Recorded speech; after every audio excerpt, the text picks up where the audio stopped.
She's trained and teaches yoga. She does healing energy work, has been a doula, and even performs marriage ceremonies. But Cathy Breshears' deepest passion is to aid others on their healing journey. I'm Jacqueline Wachelle. Welcome back to Resurrecting the Goddess. This time we're going to share with you a little feature video with Cathy Breshears as she shares on a new modality called process coaching, on what it looks like and how it can aid you on your healing path. Cathy Breshears, and I'm a process coach.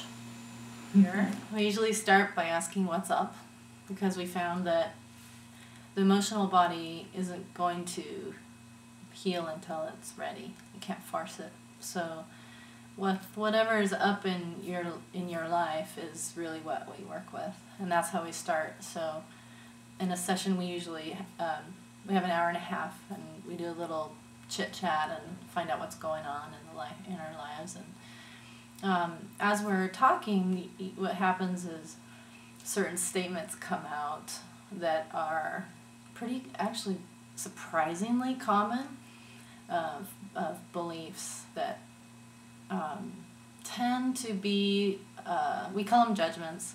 You know, they could be values, beliefs,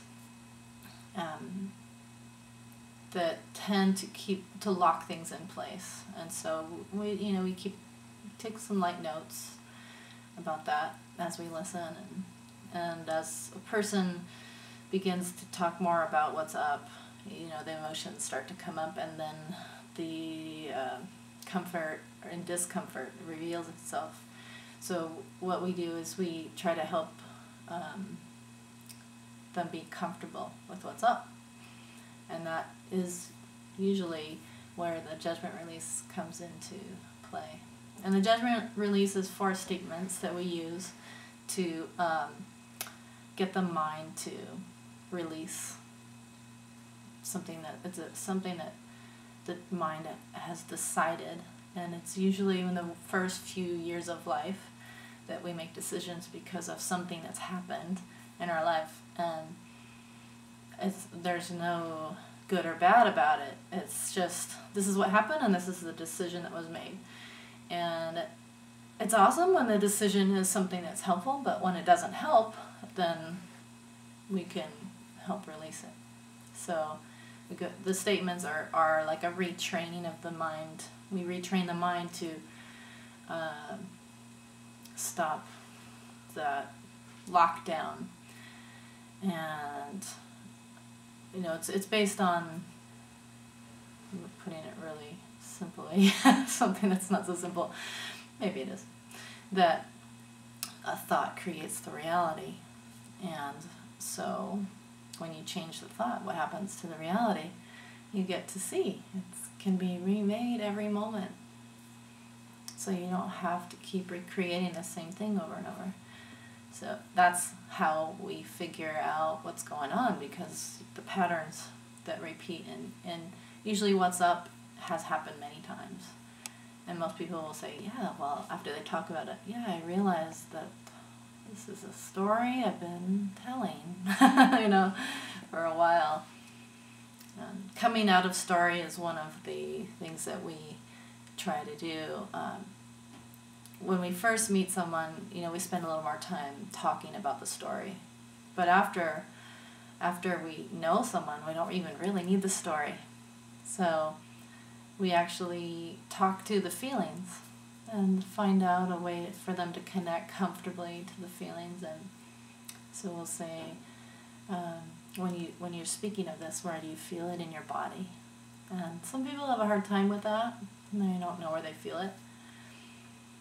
So we could say, if you were to feel this in your body, where would you feel it? And that often is all that's needed. Sometimes it's that we are teaching people how to use the tools themselves. So that's why we're called coaches. We're process coaches, to be a guide, and it's always the person, which we call the practitioner, the person who's doing the work, knows best. And so we are just assisting in learning new tools to assist the self. And So that's what we do. We are facilitating doing it on your own. So eventually you don't need the guide at all. You're on your own, and you are your own guide. And you're connecting to their deepest intuition. And so that's a big part of what process coaching is, connecting to your deepest intuition. The creator of process coaching, John Patteris, he's a hypnotherapist, and he also did neurolinguistic programming, and that he had a personal trauma, and he had these tools, but he really went inside to help himself, and he connected with this universal source within himself and started working in that way to heal the emotional aspect of himself. Where some of the other modalities, I'm just saying other, really big, but a lot of modalities for healing involve the mind telling the emotions what to do, how to be, to behave. And in this, he actually was listening to the emotional aspect, the feeling sense, the sentience, and followed the sentience to see what was needed. So we're enlisting the mind to assist the emotions rather than the mind to control the emotions. So that came out of his natural process of healing. We do stuff in person, and we also do it over the phone. We're looking into doing over video as well. So we're really excited here at Resurrecting the Goddess because our Gifts of the Goddess for August will be a not only free session with Cathy, but also an included exclusive follow-up session with her. So our winner for the month of August will have 2 chances to work with Cathy.